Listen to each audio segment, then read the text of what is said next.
Hello everyone and welcome to part 3 of the Cupcake tutorial. If you made it this far, first of all, thank you for watching and you're doing great. If you like the series so far, please remember to leave a like, a comment, subscribe for the other parts, right? I would enjoy any one of those. In this part, we're gonna take a look at the cream on top of the first layer of that liquid, the icing.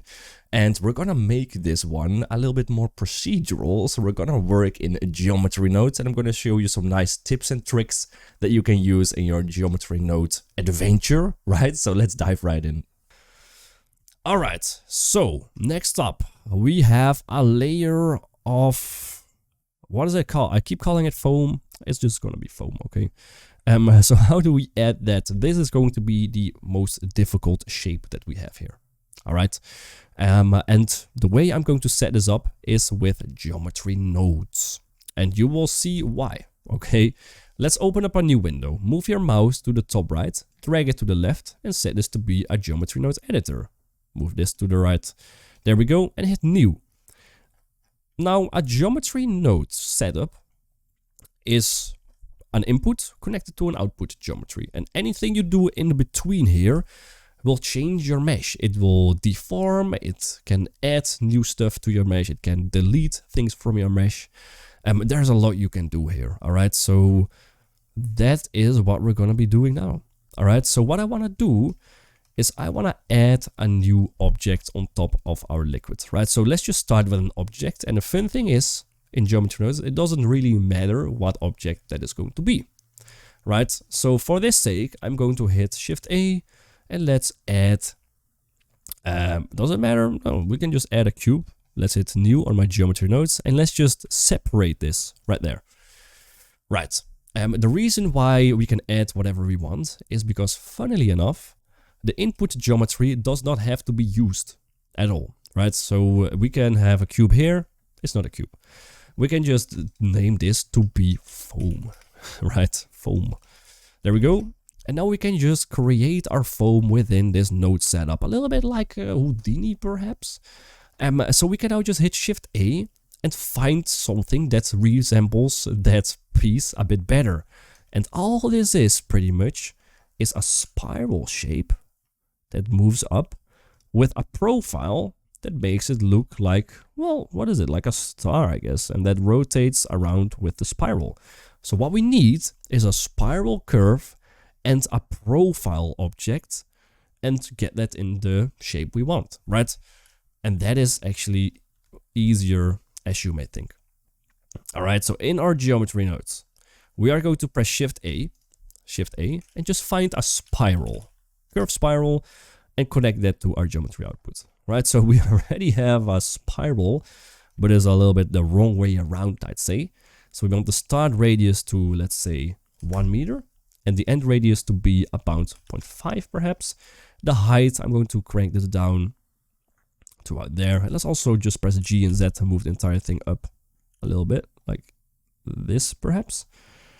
There we go. And radius, let's just set this to be, let's set this to 0 for now, right? So let's just see the start radius, it can be 1. There we go. So this is the shape we're gonna work with for now. And let's see how it looks when we add a little bit of a profile curve, okay?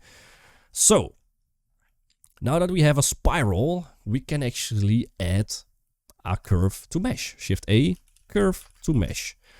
Now, if we add a curve to mesh node, we need a profile curve, right? So it's going to give us the origin curve, the original curve, right? That is the main shape, and the profile curve that is going to form the actual foam look, right? So if we will have a straight beam like that, and this will be round instead of flat, and we will cut the beam open, right? When we have a 3D beam, it's going to look like this. And when we cut that open, right in the middle, it is going to give us the intersection, right? And that's basically the profile curve for a beam. This will be the original curve, right? And then the profile curve will be a circle, going like that. And then you will extrude that profile curve all along the original curve to make a new mesh. All right, that's exactly what we're gonna do right now as well, but with a different origin curve and a different profile curve, right? So for the profile curve, we can just set up something ourselves. We can just model a new object. So Shift A, Mesh, plane. Press G and X, move it to the side a little bit. We don't need it on the surface. And we can hit tab. And let's add an edge loop there. Ctrl R, left click. And if you want this to be exactly in the middle, press escape. There we go. Same thing for this side. There we go. Escape. Now we can just move these 4 vertices, select all of them, and press S. And scale them down all the way there to the center. Beautiful.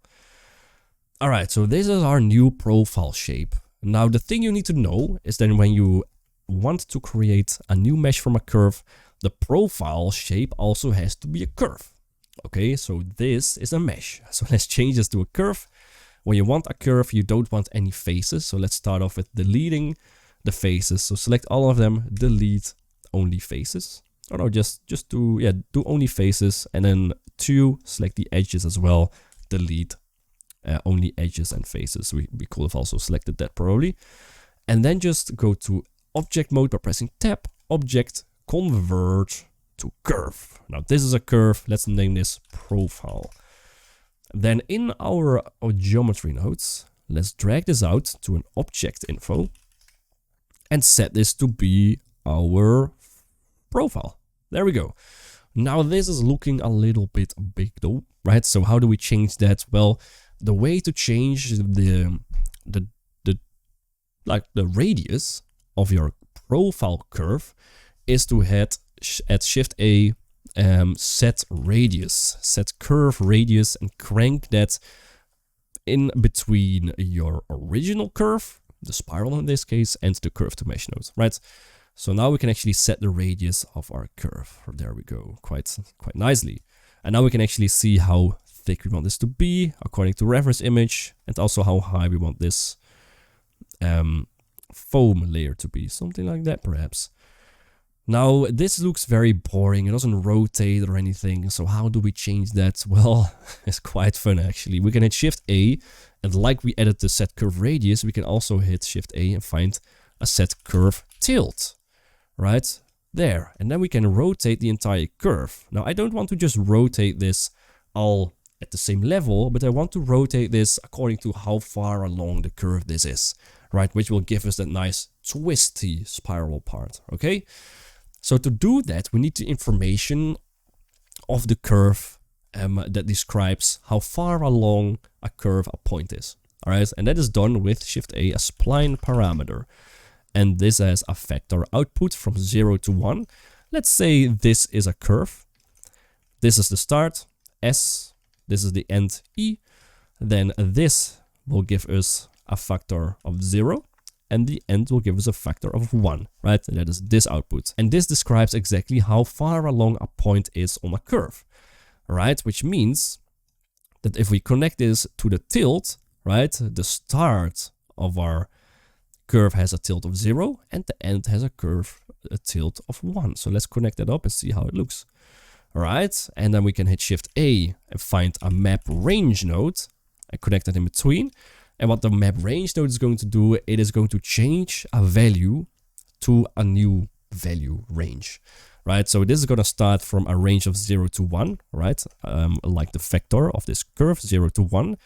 And we can change that, for example, from 0 to whatever. So this end value here is now going to describe pretty much how many rotations we're going to end up with. Right, so the shading looks a little bit weird though. So how do we fix that? Well, quite easy. What we have is here our object. We have a profile with a limited amount of geometry. So it is going to try and rotate that, and it doesn't really quite have the geometry to do that. So let's resample that curve to give it more points. Shift A, resample curve. And we can just set this to be 14, for example, or even more. Right, it's going to add more geometry. Let's also add more geometry here. Right, you can see now it's looking a bit smoother. Right, everything is falling into place a bit better. Like so. Right, so now we're actually getting there, right? We're getting that spiral look. So let's add a little bit of thickness to our curve, a little bit more, less height. And a bit more of that curve radius. There we go. Beautiful. All right, let's move that up a little bit. Let's position that to how we like this to be on our mesh. Like so, perhaps, right? It can be a little bit off to one side. There we go. And now I want my radius of my foam to also be dependent a bit on our vector. So how far along a curve is, right? I want this endpoint to have a thickness of 0 because I want this to close, and the start as well, right? It can't just be open like that. It looks a little bit weird. So let's add a new spline parameter. I'm just going to duplicate this to keep it clean. And let's connect that there. And I want to be able to customize the radius at specific points along the curve. So let's hit Shift A and find a float curve and drag that there. Now this is going to define the radius, right? So this is a radius of 1. This is a radius of 0. So we can crank the start radius up to 1, for example, the end to 0. As you can see what happens. It's a little bit too big though. But we can just crank this down, right? Something like that is a good radius. And I want the start to also be 0, right? So let's add a point there. Let's set this to be 0. Something like that already looks way better, right? And then let's add a point there as well to just give it a bit more thickness before it actually closes down. And let's add a bit of height here too. Something like that, right? Doesn't look too bad. Now, if you think your shape is too pointy, which may happen, we can just scale these 4 points up a little bit like that, right? So you can see once we change the shape, that entire curve profile is going to change with it, like that, right? That is quite beautiful. Let's add a bit more height, even. Perhaps I'm getting out of hand. Perhaps the entire thing is a little bit too big now, of course. So let's crank the entire thing down. So if you want the overall radius to be lower, just hit Shift A, find a math node, set this to be a divide, and just divide that by something bigger than 1, like that. All right, it's quite beautiful. We can even rotate this a little bit, blend it a bit with the mesh and below that, like so. Right, tweak this radius a little bit until you are satisfied with the shape. Okay. Something like this looks decent in my book. Okay. What I'm gonna do is change the end radius to be a bit bigger, and perhaps we can even add a few more rotations to make it more interesting to look at. Something like this, perhaps. Yeah, that's looking great from the side. All right, beautiful, beautiful, beautiful. Now let's scale this up a little bit, move it down a little bit too, so it's still visible. There we go, beautiful. Rotate it. There we go. All right, amazing. So now we are going to do some magic with it as well, because I don't want this bottom to just intersect plainly like that. I actually want this to be blending a little bit to the chocolates, right? So how do we do that? Well, we can actually, after we transform this to a mesh, we can hit Shift A. We're going to use a geometry proximity node. So hit Shift A, find a geometry proximity. And what we're going to do with that is we're going to get the information of how close a point is to our chocolate surface, right? To our liquid, this liquid. And if it is too close, it is going to set the position to that chocolate, right? So that means that it's going to avoid some intersections there, right? For example, this part right there. It's going to give us some nicer shadows. How do we do that? Well, let's go.